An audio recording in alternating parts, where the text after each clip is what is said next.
A friend of mine made about 18.6 billion naira in 2 years from a business that he had targeted to make a 64 million.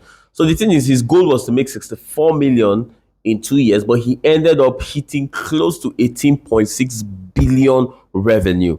Now, the next thing that happened, of course, he was driving around town in convoy with policemen and hillocks, which is not the problem. I mean, I understand high net worth person requires an extra layer of security, but this is my issue. Before you said Jack Robinson, he went from there down to looking for fuel.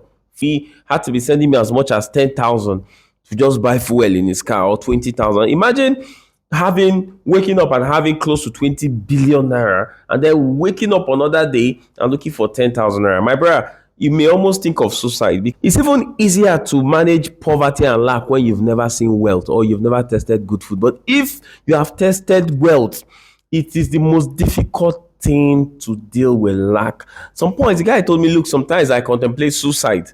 This is my advice to entrepreneurs. If you're in the quest of building your business, if you wake up and God gives you a big break and you just suddenly move and you have maybe billions or hundreds of millions sitting in your account, I think it's point to bring in the real professionals that bring in corporate governance, risk management. And that's why the banks are stable. That's why we have some sort of trust in the bank. Outside the fact that it's a regulated space, they bring in real professionals to manage decision making, to manage risk management. Because as entrepreneurs, the tendency to just jump on an idea, and especially because the resources is now there, before you know, you made two, three big mistakes, and that's all. Before you know, your trajectory, you're nose diving down, and before you know, that's how businesses are not even able to survive one generation. But for businesses that extend from stay long or move generation to generation, they are able to establish proper corporate governance systems, people that can manage the risk